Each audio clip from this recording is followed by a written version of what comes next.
Hey, greetings everyone. Jacque Howard here, and welcome to my podcast.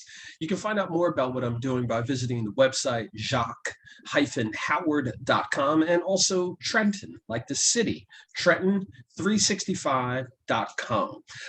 I'm pretty stoked about this because oftentimes when I meet folks, it's like a click, energy comes together, something amazing happens. And before I know it, I can kind of step back and just see where all this is going.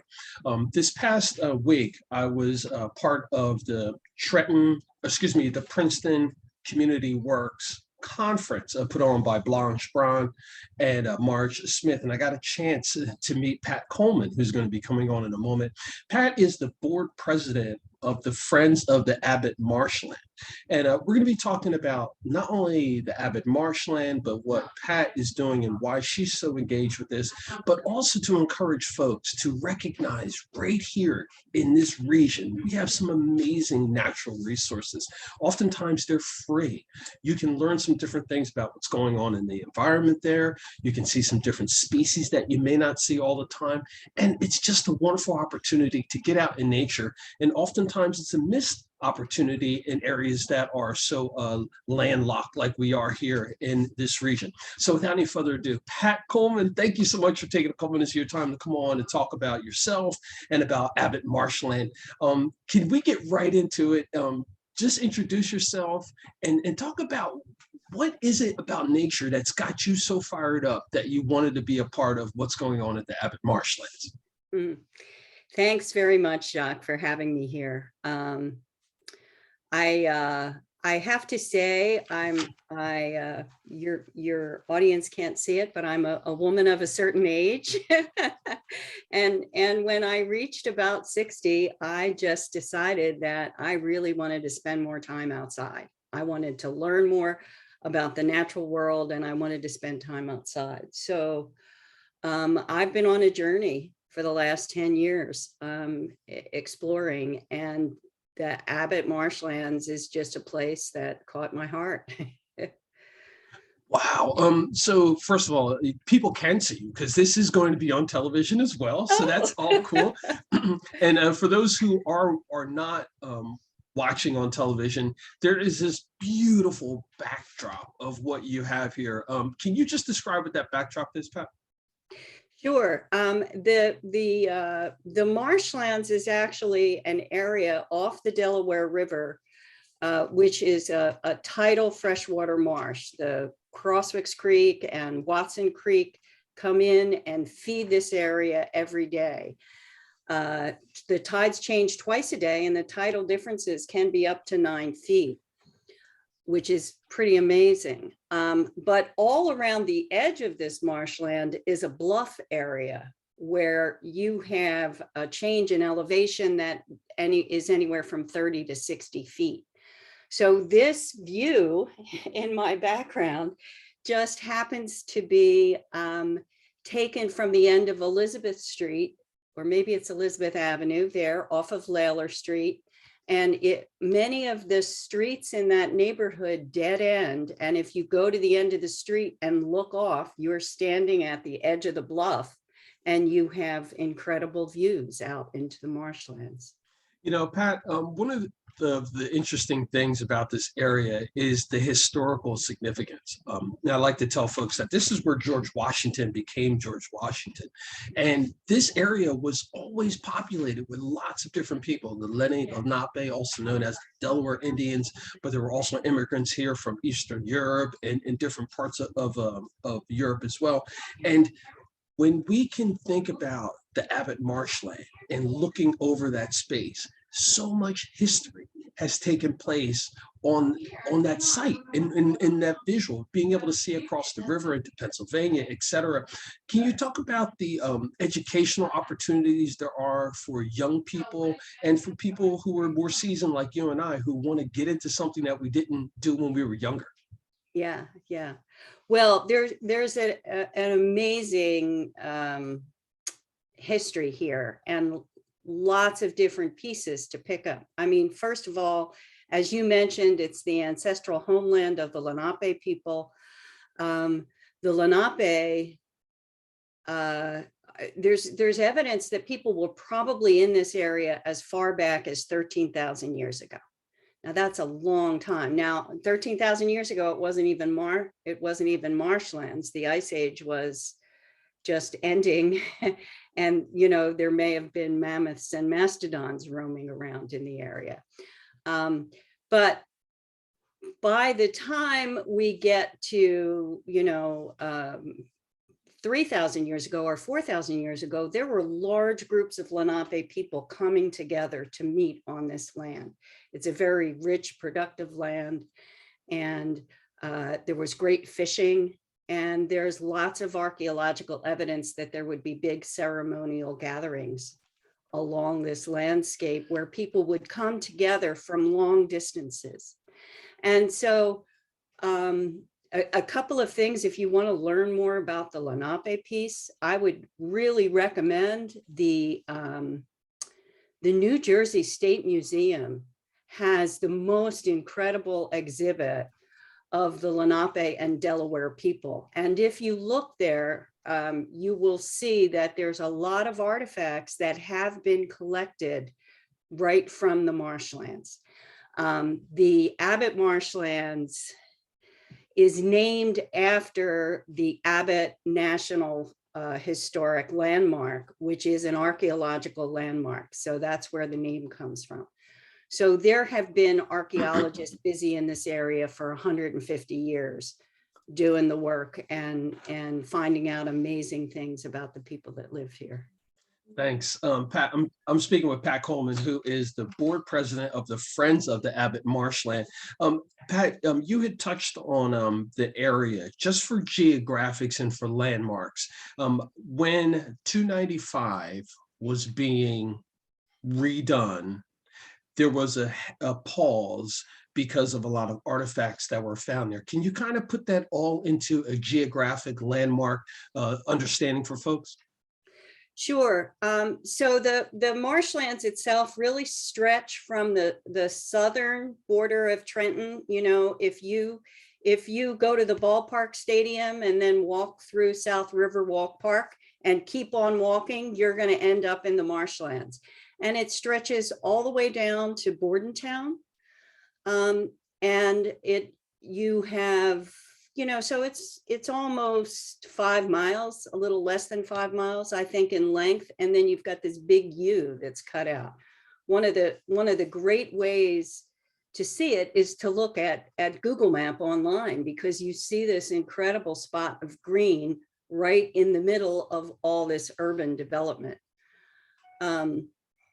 And so the archaeology, when they were going to put in those highways, they knew that they were going to be disturbing a great deal of important archaeological finds. And so the state was required to do a lot of work to prepare for this. And so there were excavations going on all over the place. And there's some great documents called the Trenton Complex Archaeology. So if you're really into it and interested in it, there's some wonderful reports that you can order from a local library, which describes all the different digs that happen to prepare for the highway. And there's also some nice little pamphlets that were developed. Again, if you just search for Trenton Archaeology or Trenton Complex Archaeology, you'll find links to that stuff online. And indeed, that saying, Trenton makes the world takes. And even, 13,000 years ago, it's estimated that the Delaware peoples or the Lenape Indians or Native Americans were in that area, which is right here, right at Trenton, Hamilton, and Bordentown. And it's an opportunity for people to go out and just experience it. Maybe even just go there and take in the sunset or the sunrise or something like that. And just, I want to pause and thank you for mentioning early on that at 60 years of age, you decided that, I'm searching for something. There's something inside of me I need to fulfill. And you took those steps to do that. I apologize for not mentioning that earlier. That's a big deal. That's a huge deal. And the fact that we are now connected is a big deal. and a huge deal. Let's transition and talk about the Abbott Marshlands as an organization. How just maybe the mission statement, and share some details about this organization that you're so passionate about. Okay, great. So the Friends for the Abbott Marshlands really started out as Friends for the Marsh, and it was a project of the DNR Greenway Land Trust. So DNR Greenway was a very important organization in terms of preserving land in the marshlands. And they have preserved multiple locations within that area. And some of it is open space accessible to the public. Some of it is open space just for the turtles at this point, but it's really important land preservation right out there. And so for many years, the Friends were a part of DNR Greenway. Recently, we have become our own independent organization, nonprofit. And one of the things I think is important is that this marshlands, if you look on a map, as I said, it's this wonderful whole ecosystem, but it has many different landowners. And all of those different landowners have different pulls. You know, you have the state of New Jersey that owns a lot of land. You've got Mercer County, which operates a wonderful park there. But each landowner has a lot of other responsibilities. So the Friends for the Abbott Marshlands is the only organization that's really dedicated completely to this marshlands and to recognizing its importance. And we work with a lot of different landowners. There's actually an Abbott Marshlands Council that meets on a quarterly basis with representatives of all the different stakeholders to make sure that we're properly stewarding this land. So the Friends organization. Yeah, I want to jump in there because I want to make sure that folks understand this portion of it as well, and that is the partnerships and the bringing together of the organization, the Friends of the Abbott Marshland. I think that oftentimes people look at nonprofits and think that they're all competing against each other, when in actuality, there are several that are working in a much larger capacity, bringing together entities, municipalities that may not be in communication. And I think that this is a prime example of that, because you mentioned Bordentown, you mentioned Trenton, Mercer County, that would also, I would assume includes Burlington County Park Commission as well, and the state of New Jersey. So when you start having conversations with that many organizations and entities at the table, it starts to change the dynamic of what other people think. So it changes the dynamic, like saying, okay, if we can come together under the idea of having this natural space where children can come, well, now we may have different types of children coming together and experiencing something together to destigmatize so many of these other things. What's the best contact information for the Abbott Marshland? And then I'd like for you to go back and share some more details about the organization. Okay, so I would say the abbottmarshlands.org website is the very best place to go. Simple to find.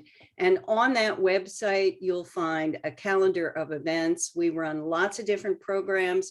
The Friends runs programs, but we also post their programs that may be sponsored by other organizations that are happening within the marshlands. So we really want it to be a place for anybody who's doing work in the marshlands to post things there.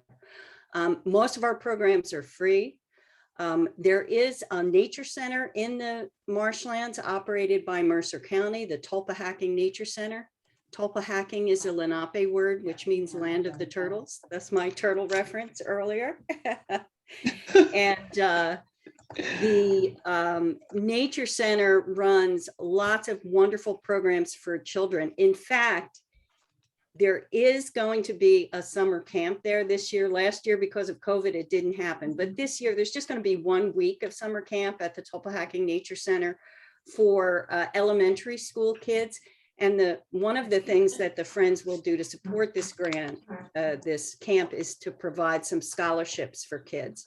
So we don't have all the details out on our website yet, but as soon as it's all been, everything's been finalized, we will be posting information about how to apply for those scholarships. And there already is information about applying to the tulpa hacking camps on the Mercer County website. Yeah. But, you know, I'm speaking with Pat Coleman. Pat is the board president of the Friends of the Abbott Marshland. And I keep saying that, folks, because it behooves us to pay attention to what's going on in our immediate communities, in our environment. I think going to a space like the Abbott Marshland will provide an educational opportunity, some relaxation for a lot of people, and get a chance to maybe see some things in nature that you may not have seen or paid attention to before. The Friends of the Abbott Marshland is a nonprofit organization. In addition to that, they're a partnering organization working with entities, the state level, the county level, multiple municipalities, bringing them together, all under the auspices of our environment and the Abbott Marshland. Pat, before we finish up, I know you touched on the summer camp that's coming up, and that you've got this calendar of events, and many of the events are free, etc. I'd like to ask organizations to really say a message to the folks who are listening about the organization that you're representing, why you're so passionate about it. And I'd like for you to do that now, please. All right. So the one thing that sticks in my mind that we really didn't get to yet is how wonderful it is to take a walk in the marshlands. There are beautiful trails.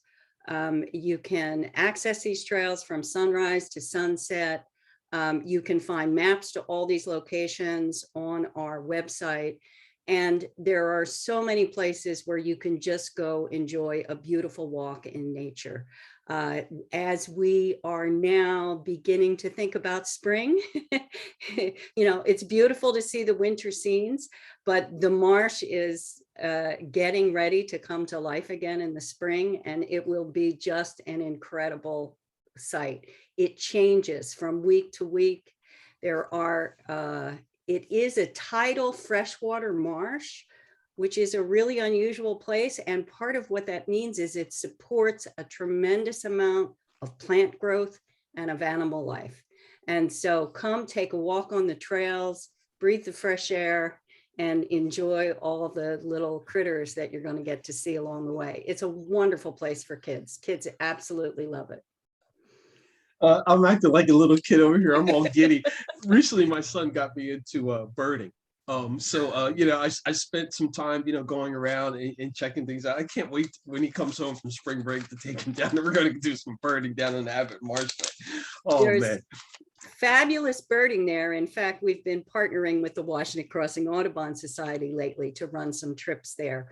In the winter time, there's an amazing variety of winter ducks that come in, and over 200, I think the number is 245 species of birds have been identified in the marshlands. Wow. So Wow. it's an incredible natural area. So that's going to give me a whole bunch of more shows for me to do. Oh my goodness, this is exciting. Okay, final thing before we finish up, and we got to go pay those bills. You alluded to this earlier when you spoke about you reached a certain age, a point in your life where you were like, hey, you know, I'm not done yet. I want to experience some different things. I'd like for you to talk to our demographic and encourage them to come out of our comfort zone and do what you've done, please. I would say that one of the most amazing things is that I recognize that today I am healthier than I was 20 years ago when I was working. I mean, I was happy, I was healthy enough, but I was working in an office, sitting at a desk every day. And having this inspiration to get outside and to take walks and to enjoy time in nature is incredible. The other thing I would say is we need volunteers. There are all kinds of ways to get involved in the Abbott Marshlands, whether you're interested in helping us go out and assess the condition of a trail on a regular basis, or helping us remove invasive species, or maybe you'd like to sit at the nature center and help welcome people to visit the nature center. There's all kinds of opportunities for people to get involved. And getting involved is a really wonderful thing for people our age. I have met an amazing group of wonderful people, and it's good for you.